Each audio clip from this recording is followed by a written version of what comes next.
Hello students, welcome to online class.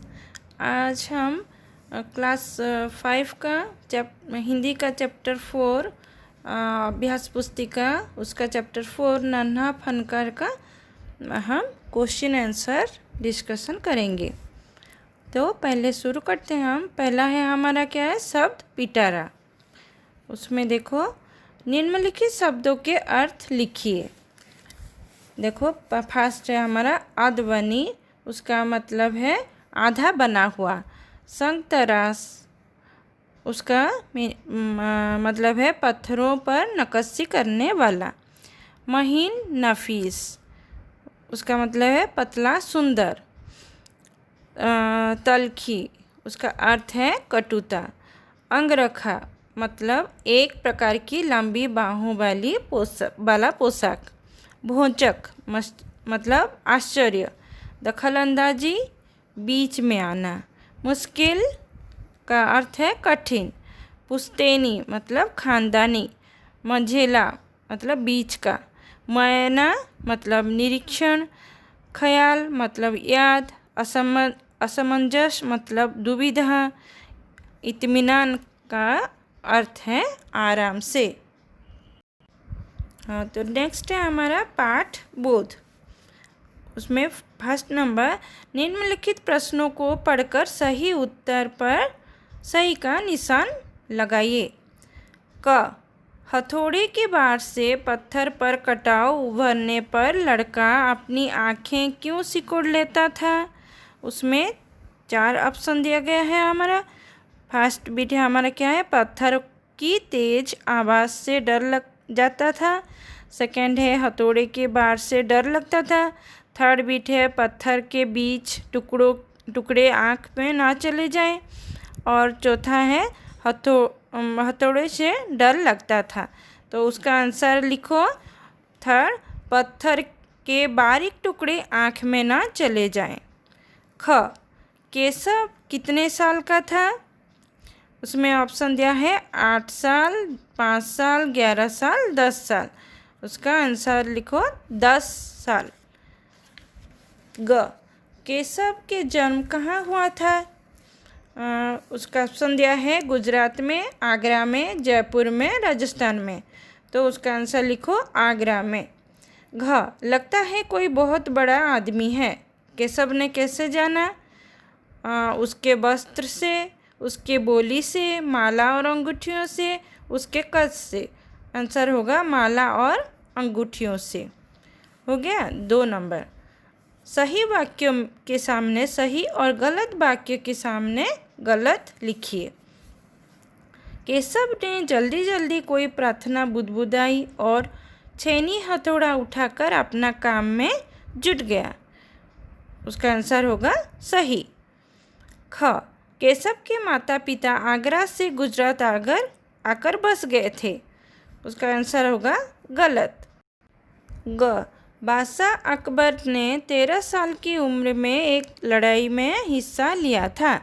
उसका answer होगा सही। घ, पहरेदार निडर होकर अकबर के सामने खड़ा हो गया। उसका आंसर होगा गलत।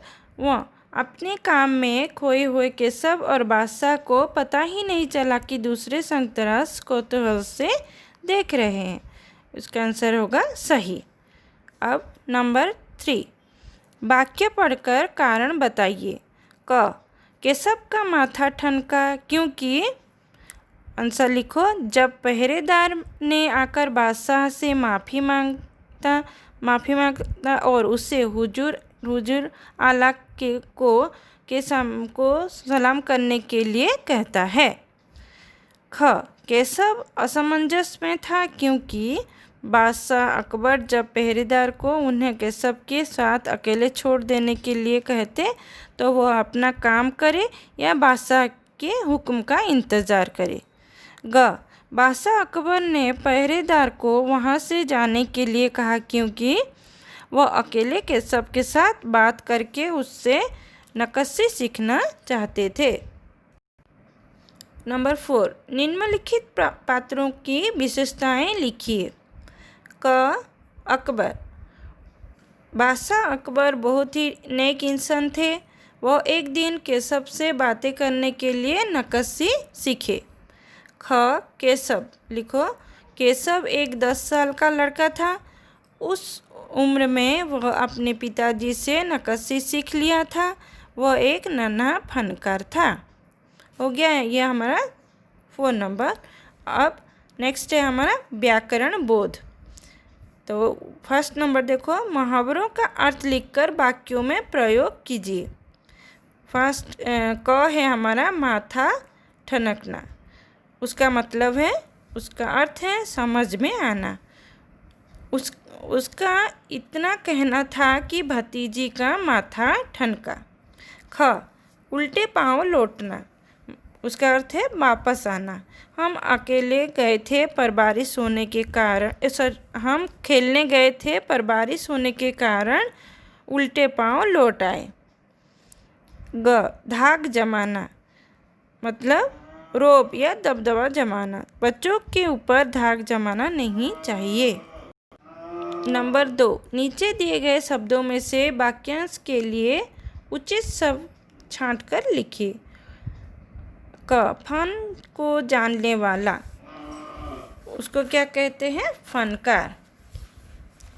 फिर ख है हमारा कला को जानने वाला, वो है कलाकार।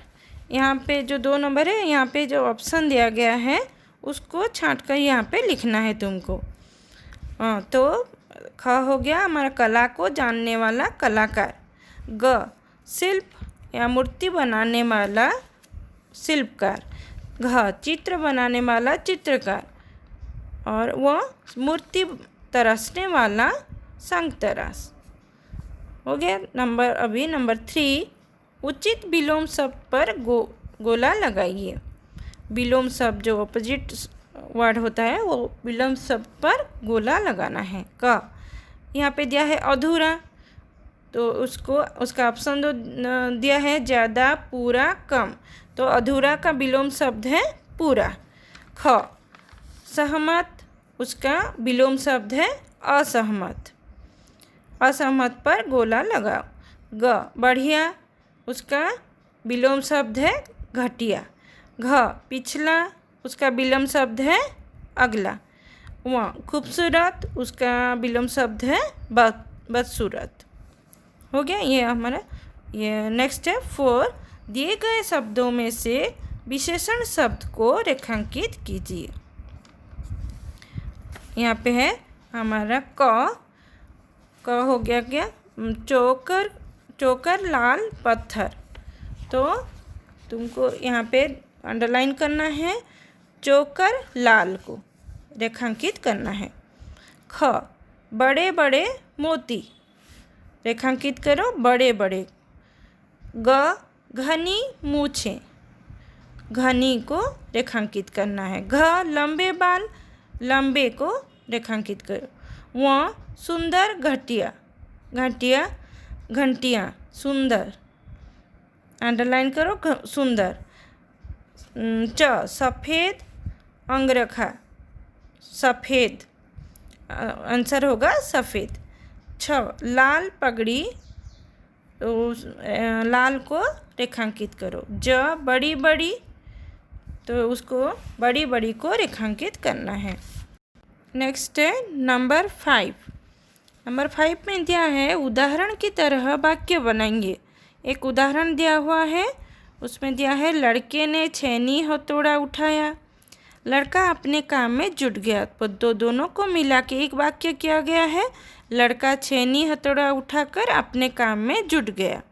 ऐसे ही बाकी सबको करना है।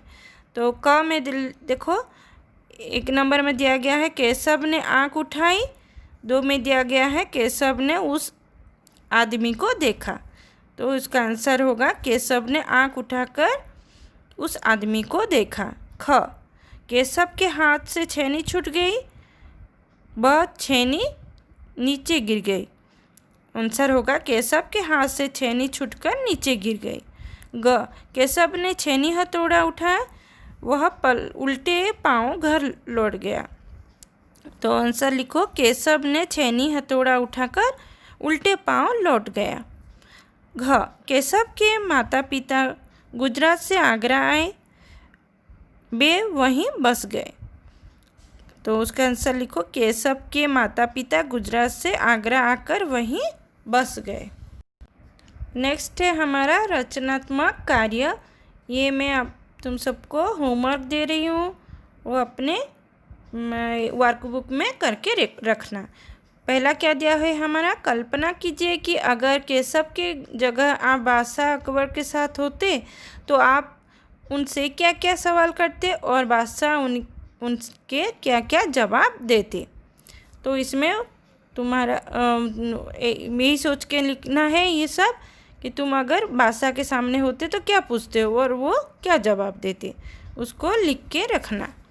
और फिर ये सेकंड में दिया है, किन्हीं 4 किलों के चित्र चिपका कर उसके नाम लिखिए। तो जो किला होता है वो 4 किलो के नाम लिखना, उनका चित्र चिपका कर रखना यहाँ पे तुम्हारे वर्कबुक में करके रखना।